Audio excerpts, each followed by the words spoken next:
이르면 다음 달부터 은행의 예금과 대출 금리 차이, 예대 금리 차와의 금리를 매달 확인할 수 있게 될 전망입니다. 증시가 부진한 흐름을 보이자 자녀들에게 주식을 증여하는 사례가 늘고 있다고 합니다.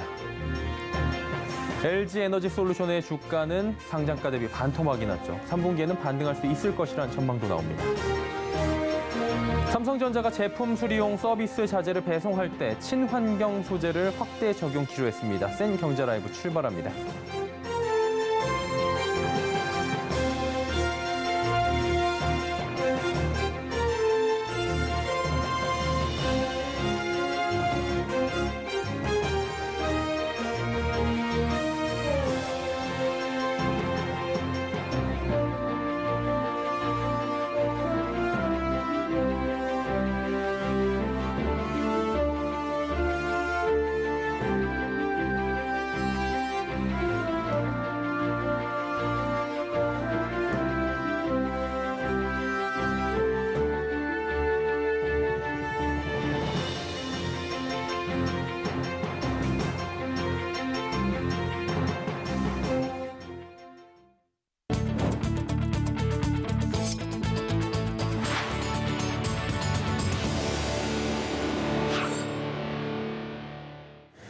시청자 여러분 안녕하십니까? 센 경제 라이브 서정덕입니다. 이르면 다음 달부터 은행의 예금과 대출 간의 금리 차이, 이른바 예대 금리 차가 매달 공시되고 은행별 금리도 한 곳에서 확인할 수 있게 됩니다. 예금 금리는 조금만 오르는데 대출 이자는 빠르게 인상된다는 비판에 금융당국이 해소하기 위해서 나선 건데요. 윤다혜 기자가 정리해드립니다. 앞으로는 은행 간 예금과 대출 금리 차이 비교가 쉬워집니다. 금융위원회는 오늘 금리정보 공시제도 개선 방안을 발표했습니다. 금융소비자들이 예대금리차 정보에 쉽게 접근할 수 있도록 전체 은행의 예대금리차를 은행연합회 홈페이지에 비교 공시하기로 했습니다. 그동안 은행 간 금리 비교를 위해서는 개별 은행 홈페이지를 모두 방문해야 하는 불편함이 있었습니다. 예대금리차는 월별 변동 정보를 공시하는 것이 목적이므로 기존 총 잔액에서 신규 취급액 기준으로 산출 방식이 변경됩니다. 예대금리차 공시 주기도 기존 3개월에서 1개월로 단축하기로 했습니다. 대출금리 공시 기준도 바뀝니다. 소비자가 본인 신용점수에 맞는 금리 정보를 확인할 수 있도록 대출금리 공시 기준을 신용평가사 신용점수로 변경하기로 했습니다.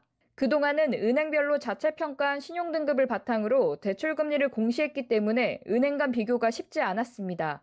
금리 산정체계의 투명성을 높이는 방안들도 시행됩니다. 은행의 대출금리의 경우 가상금리를 산출할 때 대출의 종류와 규모에 따라 차등화된 원가를 정비하기로 했습니다.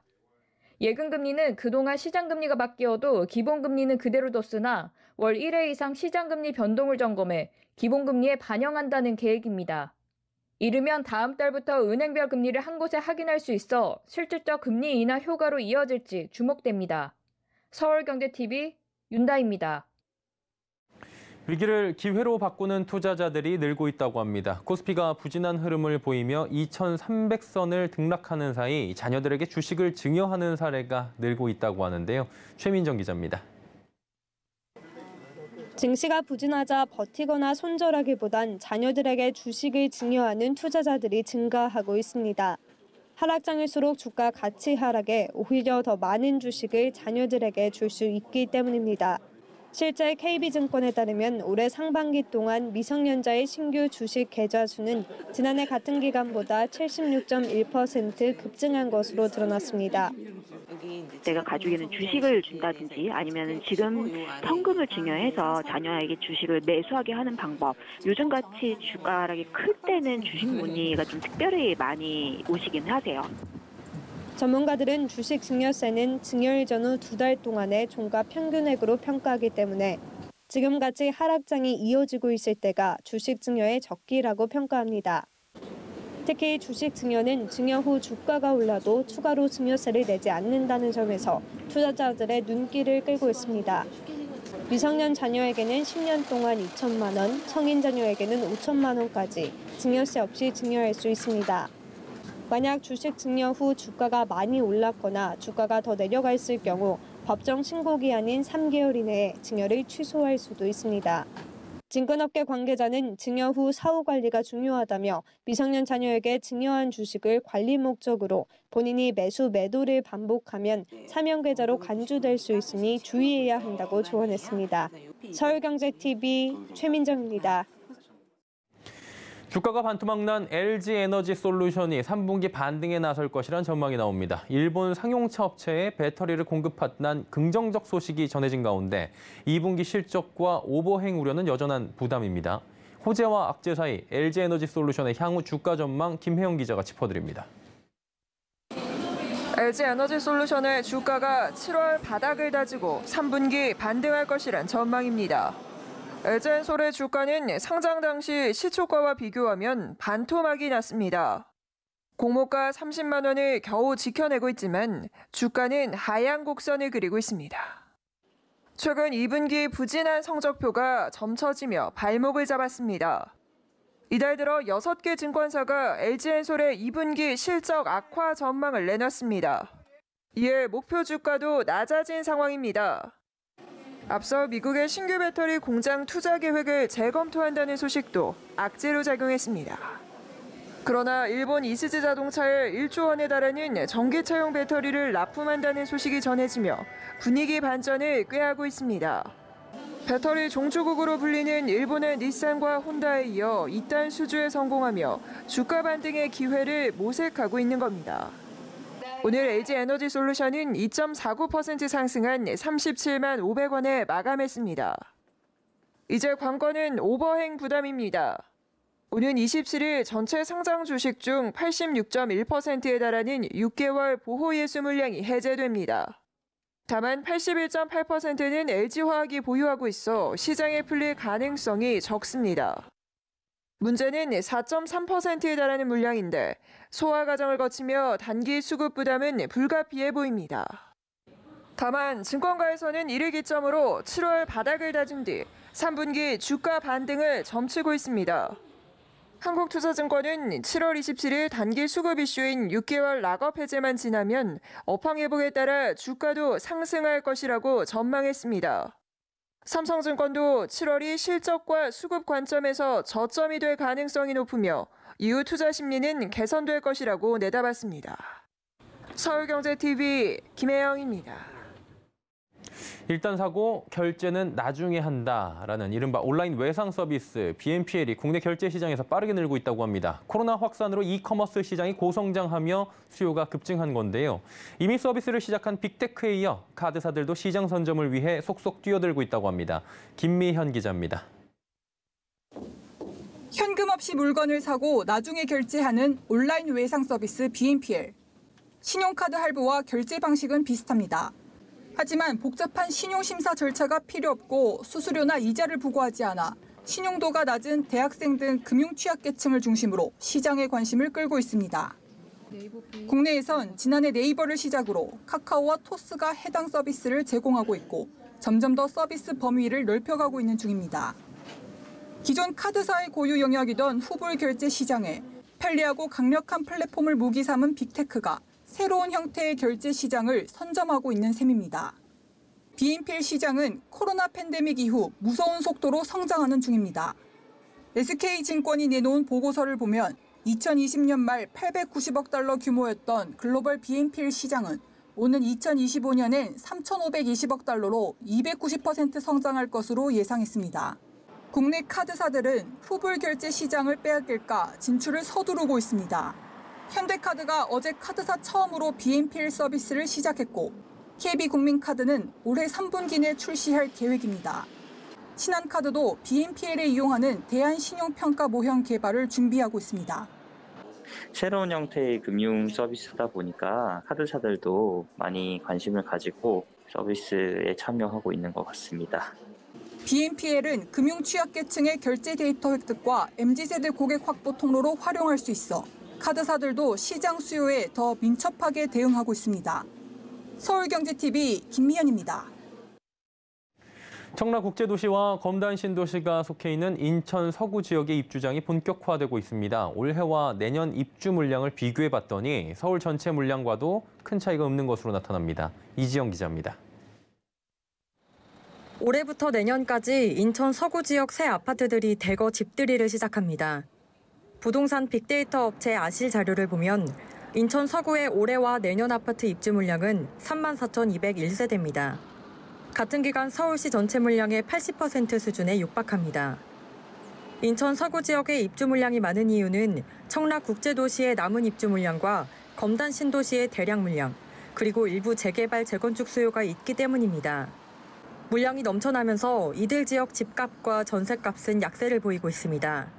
최근 거래된 인천 서구 당하동 검단 신도시 디에트르 더 펠리체 108제곱미터는 4월 신고가보다 3억 원가량 하락한 수준이고 오미린 더 시그니처 85제곱미터도 지난해 분양권 가격이 7억 원이었는데 최근에는 2억 원 넘게 떨어졌습니다. 사실 부동산 시장에서 공급 앞에 장사 없다라는 말이 있는 것처럼 지금 그런 시장을 가장 단적으로 보여준 예가 인천 서구라고 판단이 됩니다.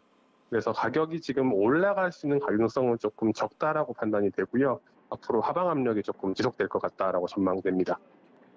수도권 새 아파트인데 상대적으로 저렴한 가격과 풍부한 물량은 실거주가 목적인 수요자들에게 매력적인 부분입니다. 다만 검단 신도시의 경우 지금 막 지어지는 곳이라 당분간 부족한 생활 편의시설과 교통망에 따른 불편함을 감수해야 할 걸로 보입니다. 검단 신도시의 인천 계양을 연결하는 인천 1호선 검단 연장선의 경우 2024년 개통될 예정입니다. 서울경제TV 이지영입니다.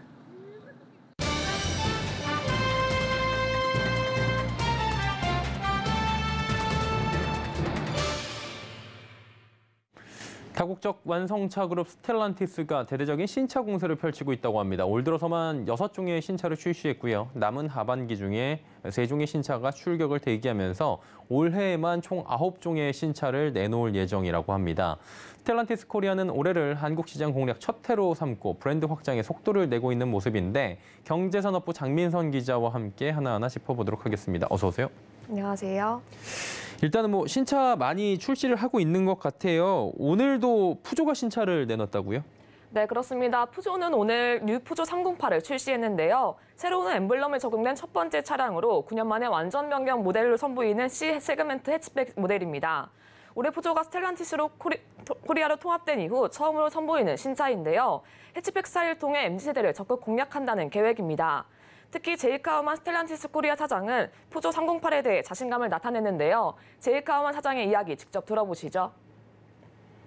With the launch of Peugeot's new face, the new Peugeot 308, we want to convey a move up market and the value of Peugeot's vehicles as the brand shifts towards the future.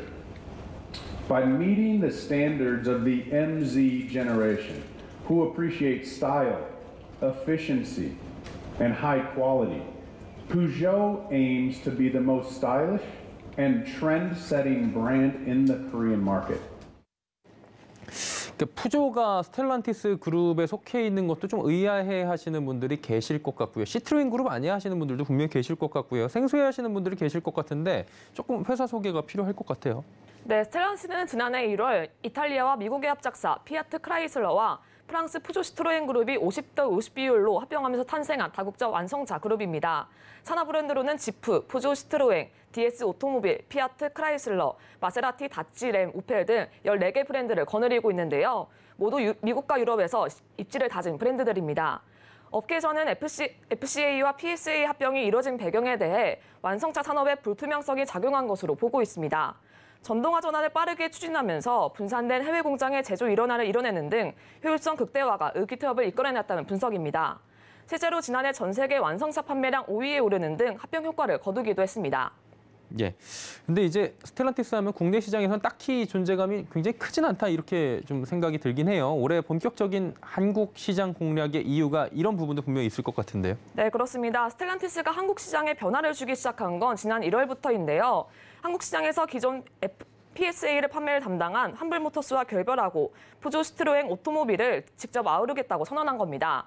3월에는 제이크 하우만 스텔란티스 코리아 사장이 기자 간담회를 열고 올해를 한국 시장 대전환의 원년으로 삼겠다는 계획을 밝힌 바 있습니다. 스텔란티스는 한국 시장을 인도와 아시아 태평양 지역에서 가장 중요한 시장으로 꼽았는데요. 특히 한국 소비자들은 굉장히 날카롭고 합리적이며 제품 퀄리티의 높은 수준의 기대를 가지고 있다고 분석했습니다. 제이크 허먼 스텔란티스 코리아 사장은 스텔란티스는 다양성을 추구하는 글로벌 기업이라며 푸조, DS 등 다양한 브랜드의 다양한 라인업을 통해 한국 소비자들에게 다양한 선택지를 제공할 수 있을 것이라고 말했습니다. 그러니까 우리가 사실 스텔란티스 하면 생소한데 이 브랜드 이름을 들어보면 많이 들었던 것 같아요. 푸조 비롯해서 뭐 지프도 있고요, DS, 뭐 신차를 또 출시했다고 하는데 앞으로 향후 전략에 대해서는 저희가 어떻게 평가할 수 있나요? 네, 스텔란티스 코리아는 전동화 전환을 강조하고 있는데요. 2030년까지 탄소 배출 50% 감축, 2038년 탄소 중립 목표를 제시했습니다. 또 2023년에는 지프 최초로 순수 전기차 모델을 선보인다는 계획입니다. 스텔란티스 코리아는 장기적인 관점에서 친환경 라인업을 늘려나가겠다는 방침인데요. 친환경 시대에 발맞춰서 지프의 플러그인 하이브리드 PHEV 라인업을 확대합니다. 지난해 7월 지프 브랜드로는 처음으로 랭글러의 PHEV 파워트레인을 적용한 랭글러 4 바이 2에 이어 올 하반기 지프 그랜드 체로키 2열 모델과 PHEV 모델을 국내에 출시합니다. 또 브랜드 통합 후 지속 가능한 성장을 위해 서비스 품질 및 네트워크 확보에 총력을 기울인다는 계획인데요. 먼저 다양한 차종을 출시하면서 고객과의 접점을 늘려간다는 전략입니다. 특히 지프는 남성적인 차량이라는 고정관념을 깨기 위해 여성 고객에게 초점을 맞추기로 했습니다. 또 푸조는 브랜드 로열티를 높이는 마케팅을, DS는 프리미엄 브랜드라는 점을 감안해 VIP를 타겟으로 한 마케팅을 진행하기로 했습니다. 예, 신차 올해에만 9종이 나온다고 하는데요. 국내 수입차 시장에서 존재감을 어떻게 각인시킬지 지켜봐야 할 것 같습니다. 경제산업부의 장민선 기자와 함께했습니다. 수고하셨습니다. 감사합니다.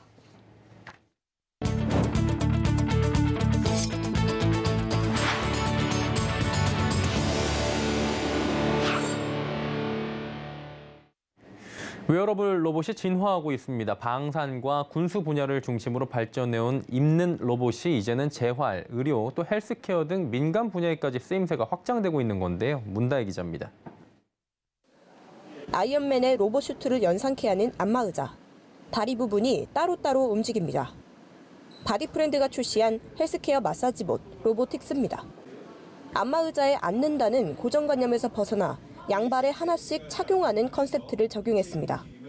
자극하기 어려웠던 코어와 하체 근육을 스트레칭할 수 있어 안마의자를 헬스케어 로봇의 영역으로 이끌었다는 평가입니다. 우리가 필라테스나 요가를 할 때 다리를 같이 움직이진 않죠. 다리의 각각 움직임을 통해서 우리 몸의 유연성을 좀 증가시켜 줄 수 있는 효과를 가지고 있는 팬텀 로봇의 그런 기능을 통해 가지고 새로운 의료기기 품목 허가를 받기 위해서 추가적인 개발과 입는 로봇은 의료 분야로도 확산하고 있습니다. 삼성전자가 연내 출시할 의료용 웨어러블 로봇 잼스. 노약자나 환자의 보행을 보조하는 로봇으로 걸을 때 24%의 힘을 보태 보행 속도를 14% 높여줍니다. 현대자동차그룹은 근력보조 웨어러블 로봇 첵스와 백스로 시장에 뛰어들었습니다. 고중량과 반복 작업을 보다 편하게 수행할 수 있는 로봇으로 첵스는 자동차 조립 근로자들이 의자처럼 생긴 로봇을 입고 일할 수 있습니다. 백스는 몸을 뒤로 젖힌 채 팔을 들고 일해야 하는 작업자의 힘을 보조해줍니다. 현대차는 미국과 인도, 인도네시아, 멕시코 공장 등 생산 라인에만 도입했던 백스를 올해 국내 사업장으로 들여올 계획입니다. 기업들이 웨어러블 로봇 시장을 미래 먹거리로 선점한 이유는 빠른 성장세 때문. 산업연구원 조사에 따르면 글로벌 웨어러블 로봇 시장 규모는 2017년 5억 2,800만 달러에서 2025년 83억 달러로 커질 전망입니다. 서울경제TV 문다입니다. 삼성전자가 제품 수리용 서비스 자재를 배송할 때 사용되는 포장재에 친환경 소재를 확대 적용합니다. 지난 6월부터 생산 공장에서 국내 서비스 센터로 보내는 서비스 자재 배송용 박스와 테이프를 친환경 소재로 전환했고 오늘부터 완충제와 지퍼백에도 친환경 소재를 각각 적용하기로 시작했습니다. 오는 8월까지 친환경 포장재를 모든 글로벌 서비스 센터로 확대한다는 계획인데요. 삼성전자는 이를 통해 연간 약 326톤의 탄소 배출 감축 효과를 거둘 것으로 기대합니다. 이는 30년생 소나무 약 3만 8천여 그루가 1년 동안 흡수하는 양과 동일합니다. 대구 경북 지역이 스웨덴과의 교류 확대에 나섭니다. 민간 차원의 경제 협력뿐만 아니라 문화 교류까지 외연을 확장한다는 계획인데요. 이유경 삼보모터스 대표가 스웨덴 명예의 영사로 임명돼 민간 사절로서의 가교 역할에 나섭니다. 서지은 기자입니다. 이유경 삼보모터스 대표가 다니엘 볼벤 스웨덴 대사로부터 임명장을 받고 있습니다. 지난 5일 대구 수성호텔에서 열린 대구 경북 스웨덴 명예영사 임명식 현장. 업계에선 이유경 대표가 명예영사로 임명된 만큼 스웨덴과의 경제협력과 문화교류 등 다방면에서 가교 역할을 할 것으로 기대하고 있습니다. 한국과 스웨덴은 교류의 역사가 오랜 만큼 미래 신산업 분야에서 왕성한 교류가 진행되기를 바라면서 대구 영사관을 중심으로 지역 간 네트워크 구축과 상호 협력 강화를 위해 힘쓰겠습니다. 이번 명예영사 임명으로 대구 경북 지역과 스웨덴 기업들 간 상생의 물꼬를 트는 동시에 대구 경북의 산업 경쟁력을 높일 것으로 관측됩니다. 문화협력과 교육협력, 더 나아가 기술과 경제협력까지 다양한 분야에서 스웨덴과의 협력이 이뤄질 것으로 기대됩니다. 다니엘 볼벤 스웨덴 대사는 한국과 스웨덴이 영화산업부터 음악과 식품까지 다양한 문화를 교류하고 있다며 명예영사 임명으로 양국 관계가 더욱 발전될 것으로 기대한다고 밝혔습니다. 이유경 대표는 오는 9월 대구에서 열리는 스웨덴 영화제를 주관해 문화사절로서 국제무대에 나설 예정입니다.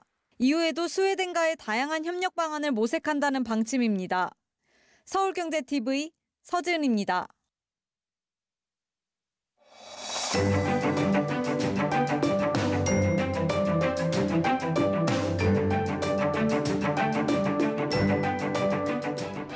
안녕하세요. K웨더 라이프스타일 예보 신지수입니다. 절기 소서인 내일은 수도권을 비롯한 중부지방에 오후에 비가 시작되겠고 대기가 불안정한 남부지방 곳곳은 오후에 소나기가 내리겠습니다. 내일 오후에 시작되는 비는 모레까지 이어지는 곳이 많겠습니다.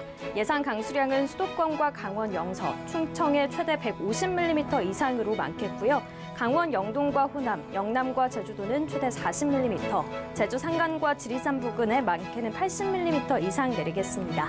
다음은 자세한 지역별 날씨입니다. 중부지방 비가 내려도 덥겠습니다. 서울 아침 기온 27도로 시작해 한낮에는 서울 30도, 대전 33도 보이겠습니다. 동해안 지방은 대체로 흐리겠습니다. 낮 기온 속초와 울진 28도, 강릉 30도 예상됩니다. 남부지방 곳곳에 소나기가 지나겠고 제주도는 모레 비가 내리겠습니다. 낮 기온은 전주 33도, 대구 34도까지 오르겠습니다. 내일 서해와 남해상으로 비와 소나기 소식이 있습니다. 물결은 서해상에서 최고 4m로 거세게 일겠습니다. 서울은 모레 비가 그친 뒤로도 휴일까지 소나기가 지날 수 있겠습니다. 다음 주 초반에는 장마 전선의 영향으로 전국에 비가 내리겠습니다.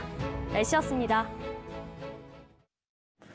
생경제라이브 저희가 준비한 소식은 여기까지입니다. 편안한 저녁 시간 보내시길 바랍니다. 고맙습니다.